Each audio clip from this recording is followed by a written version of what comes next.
재밌다고 마냥 좋은 것이 아니라 재밌어서 지나치게 하면 중독이 될 수도 있겠다라고 하는 것들을 지식적으로 좀 알고 있는 게 중요하고, 그리고 생활의 밸런스.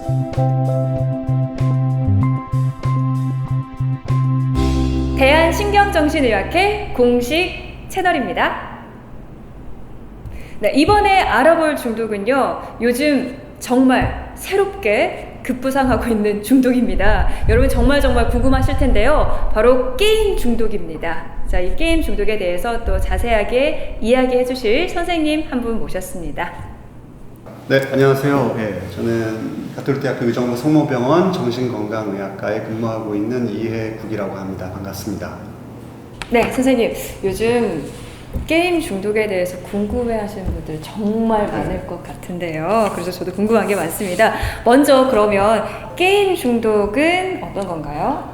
말 그대로 좋아서 게임을 하기 시작했는데 게임이라는 것에 지나치게 많이 빠져버리게 되는 거예요. 그래서 그 게임이 모든 일상생활의 우선시가 되고, 그로 인해서 게임 이외에 본인이 해야 될 일상생활이나 의식주서부터 다른 일들이 완전히 포기되어짐으로써 완전히 일상생활이 무너져버리는 상태까지 갔을 때 우리가 게임 중독, 게임 사용장애 이렇게 이야기를 합니다. 그러면 게임을 얼마나 해야지 중독이라고 부를 수 있을까요? 네, 많은 분들이 궁금해 하시는데요. 사실은 또 소주 2병 먹으면 중독이야, 이렇게 사실은 딱 정해서 얘기할 수는 없잖아요. 그죠? 그렇죠. 마찬가지로 게임도 실제로 많이 하면 중독의 위험성이 그만큼 증가되지만 시간이 몇 시간 이상이면 중독이다 이렇게 진단을 하지는 않습니다. 물론 세계적으로 여러 나라에서 진단 기준이 개발된 것들이 있었는데, 그 중에서 이제 시간이 정확하게 나와 있는 진단 기준도 있어요. 그 중에서 보면 어떤 거는 5시간 이상 하면 이거는 게임 중독의 위험성이 높다 이렇게 보는데요. 네. 그리고 역학조사를 해보면은 초등학생, 고학생, 중학생 같은 경우에 하루에 오락 목적으로 2시간 이상 게임을 하면 게임 중독에 빠지게 될 확률이 2배 이상 높다 이렇게 이야기를 하고 있어서요. 많이 하면 중독의 위험성이 높지만 어른이거나 아니면 몰아서 놀 때 확 했다가 또 하지 말아야 될 땐 또 안 하는 경우에는 사실은 또 중독이라고 볼 수 없기 때문에 절대적으로 시간으로 그렇게 정할 수는 없습니다. 그렇다면은 어떻게 이 게임 중독이라고 얘기를 할 수 있을까요? 우리가 보면 아주 반복적이고 지속적인 어떤 게임의 어떤 병적인 패턴이 있어야 되는데요. 그 패턴이라는 게 첫 번째는 조절불능이에요. 하지 말아야 될 때, 멈춰야 될 때, 그게 안 되는 거죠. 그리고 두 번째는 게임이라고 하는 그 재밌는 것이 모든 생활의 우선시가 돼버린 거예요. 그래서 이전에 재밌어 하던, 그리고 때로는 내가 해야 되는 이런 활동들이 다 포기되어져서 모든 활동에 게임 우선시가 되는 것. 결국은 이로 인해서 일상생활에서 관계 문제, 기능 수행의 문제로 조금씩 문제가 생기는데도 불구하고 이게 조절이 안 되는 경우, 이렇게 세 가지가 중요한 패턴이라고 얘기하고요. 결국은 이 패턴이 1년 이상 지속이 돼야 되고, 또한 이로 인해서 그 개인의 중요한 일상생활 기능에 심각한 손상이 와야 이제 게임 사용 장애라고 진단을 할 수 있습니다. 혹시 그러면 프로게이머는 게임을 엄청나게 많이 할 거 아니에요? 그쵸. 그러면 중독 아닌가요? 그렇죠. 그래서 제가 제일 많이 받는 질문 중에 그런 질문들이 있는데요. 프로게이머가 막 몸을 축내가면서 막 몸을 망쳐가면서 게임을 한다면 그 사람은 우리가 프로라고 얘기하지 않잖아요. 보통 그죠? 그렇죠. 프로는 게임을 하기도 하지만 게임을 연구하고 공부해야 되죠. 그렇죠. 자기 체력도 관리해야 되고, 전략적으로 그 게임을 이기는 방법을 공부하고 연습을 하겠죠. 그렇기 때문에 같은 게임을 사용하더라도 어떤 전략적 두뇌, 결국 전두엽이 활성화되는 사용 패턴을 보이면 사실 프로게이머가 그런 주로 패턴을 보이는데, 이 친구는 게임 사용 장애, 게임 중독자라고 판단이 된단 말이에요. 그러면 그 기능적 내 자기 공명 영상을 촬영하거나 그러면 실제 게임의 어떤 재미적 요소 중에 아주 자극추구적이고 도박적 우연성의 어떤 재미에 꽂혀서 그 게임을 하게 되면 사실은 이 전두엽의 기능보다는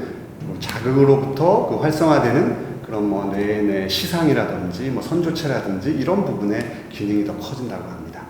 그러니까 사실은 같은 게임을 하더라도 어떻게 게임을 하느냐에 따라서 중독의 위험성이 달라지기도 하고요. 또 게임을 많이 하지만 실제로 어떤 뇌 기능이 많이 사용되느냐에 따라서 프로게이머와 주구장창 게임을 하는 사람이 구별이 되는 거죠. 그럼 아까 말씀하셨듯이 또 세계보건기구에서 게임 중독을 질병으로 분류했다고 하잖아요.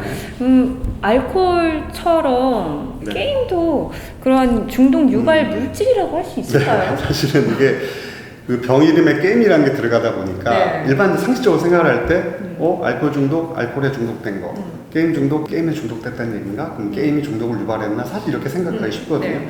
근데 사실은 이게 정신장애는요, 우울증도 그렇고 모든 병들이 특정한 어떤 한 가지 이유로 인해서 생기지 않거든요. 게임 사용장애도 마찬가지예요. 기본적으로 게임이든 알코올이든 해서 재밌기 때문에, 해서 즐겁기 때문에 중독이 될 수 있는 그런 네. 가능성이 있습니다. 그런데 아까 말씀드린 대로 사람의 특성에 따라서도 중독에 잘 빠지는 사람의 특성이 있거든요.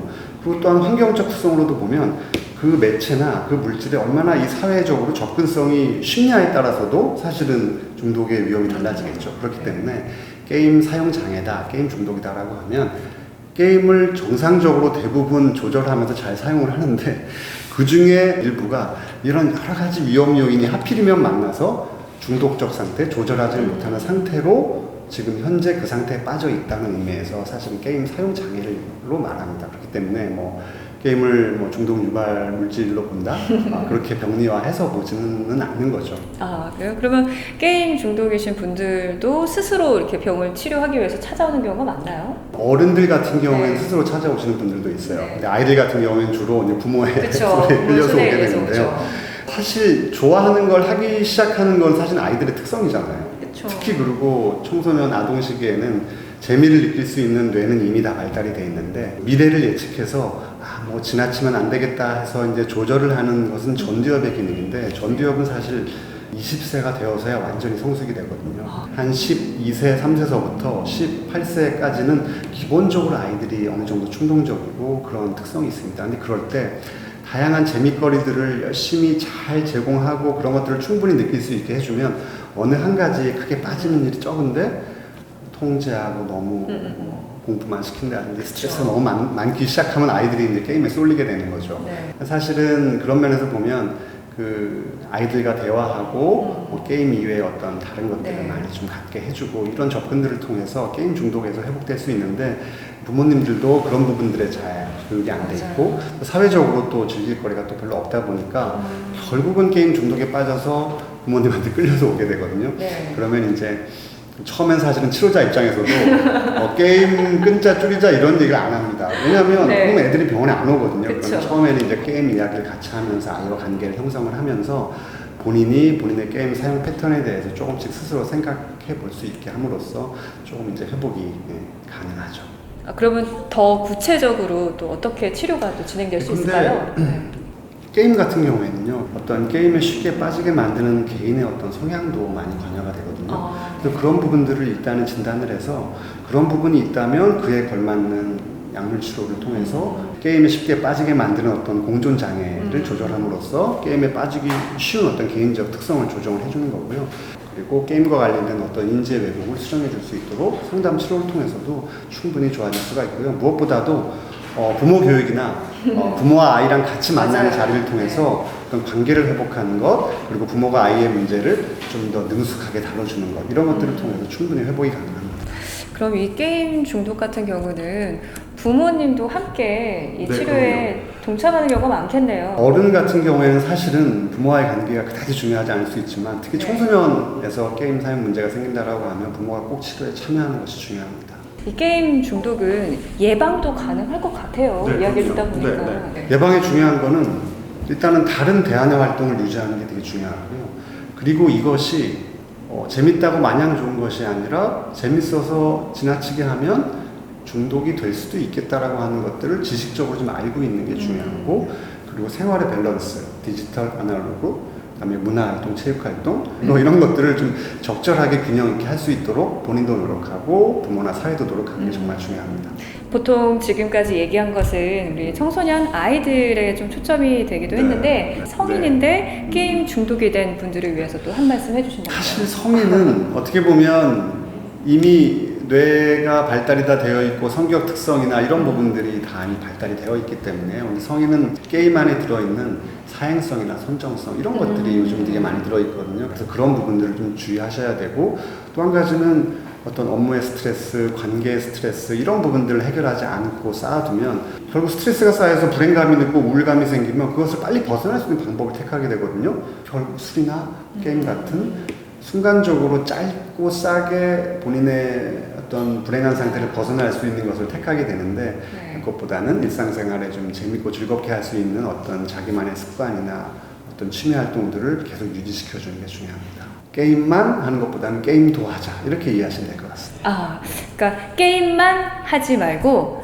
게임도 네, 그렇죠. 하자. 네. 그리고 또 더욱더 건강한 다른 스트레스를 풀 수 그렇죠. 있는 거리들도 네, 네, 많이 맞습니다. 찾아보면 좋을 것 같다. 네, 네, 이렇게 네. 말씀하셨는데요. 네, 여러분도 이제 게임 굉장히 좋아하시겠지만 뭐든 적당히 하시고 또 다른 좋은 스트레스 풀 수 있는 거리도 많이 만드시면 좋을 것 같습니다. 지금까지 게임 중독에 대해서 자세하게 살펴봤습니다.